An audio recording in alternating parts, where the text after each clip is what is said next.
Bharatiya Janata party ने खुद Rihanna का बाइकआउट करके, खुद मीरा हैरिस का इसका करके सारी दुनिया को बता दी कि भारत में चल क्या रहा है। अब तमाम दुनिया को पता चल गया कि किसान पे कितना जुल्म हो रहा है। मुसलमान क्यों है अभी तक धकड़ पकड़ चल रही है। तो गुजरात मॉडल का मतलब यही था कि हमने मुसलमानों को वहाँ मारा है, इसी तरह जब भी मुसलमान सर उठाए तो उसको इसी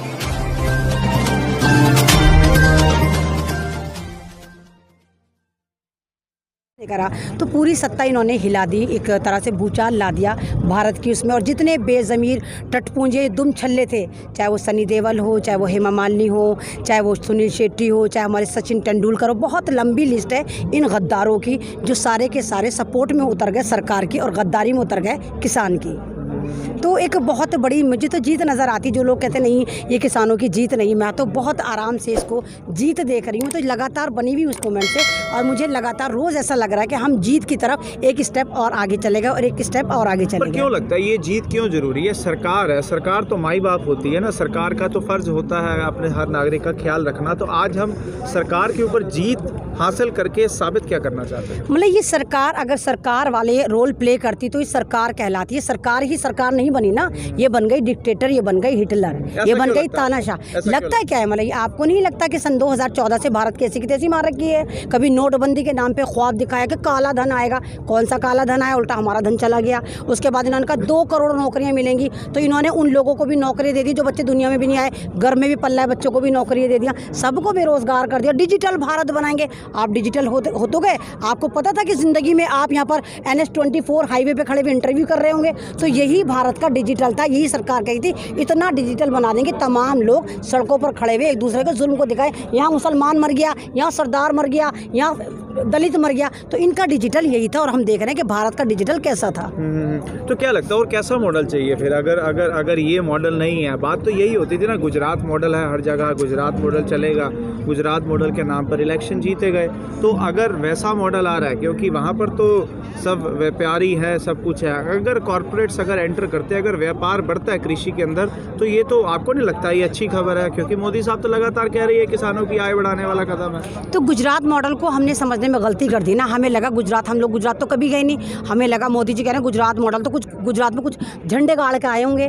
हमें क्या मालूम गुजरात मॉडल क्या था। गुजरात मॉडल इनका ये था जो उन्होंने वहाँ पे मुसलमानों को मारा था, जो गोधरा कांड फर्जी करवा के इन्होंने मुसलमानों को बहुत बर्बरता से कत्ल करा था। तो इन्होंने भारत को एक मॉडल दिया था कि ये गुजरात मॉडल है, अगर मुसलमान चीप पटाख करते हैं तो गुजरात बना देना।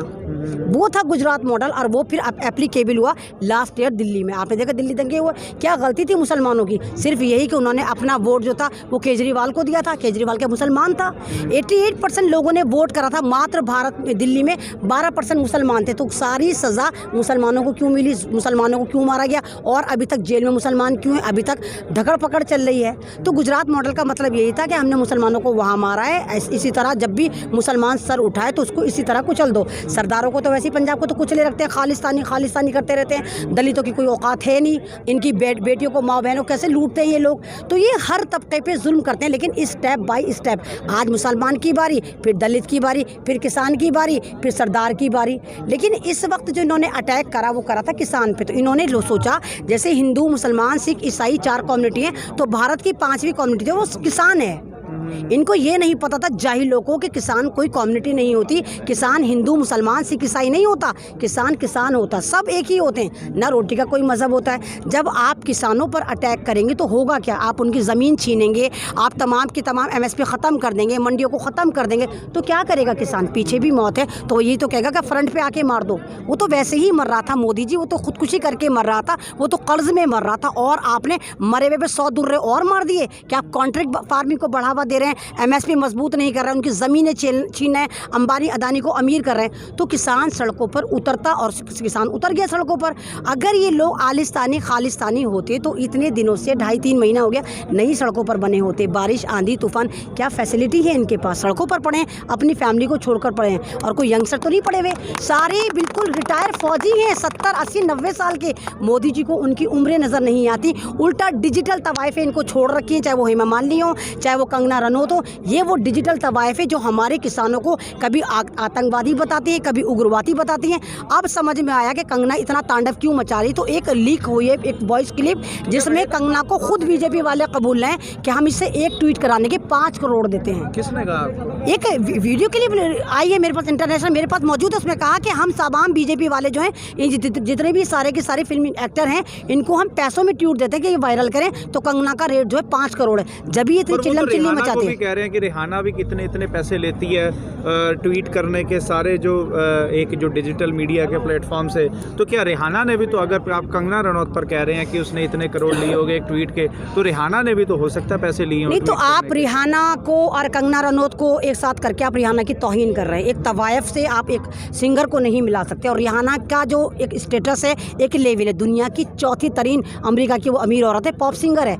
और रिहाना अगर नींद में भी बड़बड़ाए ना तो उसका गाना हिट हो जाता है। हमारी इतनी औकात नहीं है, पूरे भारत में किसानों की इतनी औकात नहीं है हम रिहाना के किसी शो का टिकट भी खरीद लें, इतना महंगा टिकट होता है। तो रिहाना का मुकाबला कंगना रनौत से करना उसकी बेइज्जती है। और रिहाना का देखिए कितना ज़मीर जिंदा है, इंसानियत जिंदा है कि वो 7 समुंदर पार लाखों किलोमीटर पर भारत के किसान का दर्द महसूस कर रही है। ये कमबख्त हमारे 2 किलोमीटर पे नज़र नहीं आ रहा। और जब किसान ने कहा ही नहीं वो दिल्ली पे आ रहा है, तो सवाल ये बनता है मोदी जी जवाब दो ना, तुमने ये किसके लिए खंदकें खोदी हैं? तुमने हमारी प्रॉपर्टी को डैमेज करा। ये हमारी प्रॉपर्टी है, सड़कें हमारी प्रॉपर्टी है, हमारे टैक्स से बनती है। तुमने पब्लिक से पूछा कि हम सड़कें तोड़ रहे हैं? तुमने पूछा जो हमारी प्रॉपर्टी तुम ध्वस्त कर रहे हो?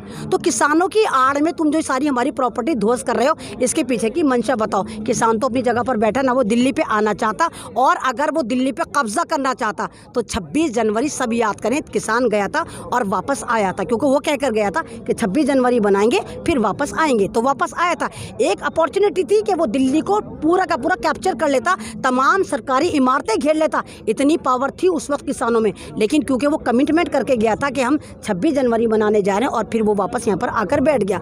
तो किसानों को इस तरह बदनाम ना करा जाए, उनकी आड़ में दिल्ली वालों को परेशान ना करा जाए। ये दिल्ली वालों को परेशान करने की साजिश है ताकि दिल्ली वाले यहाँ से ना निकलें और फिर दिल्ली वाले कहें कि देखो रोड जाम हुआ है, इन किसानों की वजह से हुआ है। किसानों की वजह से नहीं हुआ, ये मोदी जी ने खुद करा है आपको बर्बाद करने के लिए। कि किसी भी तरह जो बाइडन को ये दिखा दो कि ये भी हिंदुस्तानी है, उसका खून का निकाल कर DNA टेस्ट कर रहे थे कि बस जो बाइडन को भी दिखा दो कि हिंदुस्तानी है। अब की बार जो वहाँ का प्रधानमंत्री प्रेसिडेंट बना वो भारतीय है। लेकिन हर तरह से उन्होंने कोशिश करी। वो तो कमला हैरिस की भतीजी ने, भांजी ने पता नहीं क्या खुराफात घुस रही, फालतू में किसानों के मैटर में घुस गई और बताओ अमेरिका से हमारे ताल्लुकात खराब करा दिए। आप देखो ग्रेटा है स्वीडिश है ना, ग्रेटा जो है वो स्वीडन की है, 18 साल की है, बहुत बड़ी सोशल एक्टिविस्ट है जो नोबेल प्राइज के लिए भी नामांकन हुई। उसके लिए तो FIR हो गई। अरे इतने तुम असल के थे, क्यों नहीं करा तुमने मीना पे, क्यों नहीं करा तुमने रियाना पे? क्योंकि पता है अमेरिका के साथ इनके तार जुड़ते हैं, है ना। कैसे भूल जाएं कि इन्होंने कैसे कहा था अब की बार ट्रम्प सरकार, तो अमेरिका के साथ इनके तार जुड़ते हैं। इसलिए FIR रियाना पे नहीं कर पाए, मीना हैरिस पे नहीं कर पाए। लेकिन ये फड़फड़ा रहे, इसीलिए इन्होंने पूरी की पूरी मुजरे वाली बाइयाँ सारे के सारे दुमछल्ले लगा कि तुम भी ट्यूटर करते रहो, ट्रेंड कराते रहो। लेकिन इनके ट्यूट सारे के सारे पानी भर भर के नीचे गिर रहे हैं। रियाना आज भी वहीं खड़ी है और सारी की सारी दुनिया, जो बात किसी को पता भी नहीं थी, वो भारतीय जनता पार्टी ने खुद रियाना का बाइकआउट करके, खुद मीरा हैरिस का इसका करके सारी दुनिया को बता दी कि भारत में चल क्या रहा। अब तमाम दुनिया को पता चल गया कि किसान पे कितना जुल्म हो रहा है इनकी बावलेपंथी से। अपना चैनल, आपका चैनल, समाज का चैनल, देश का चैनल NB News 24/7 को आप लाइक करें, सब्सक्राइब करें और ज्यादा से ज्यादा इसकी वीडियो को शेयर करें ताकि हर खबर को मैं आप तक आसानी से पहुंचा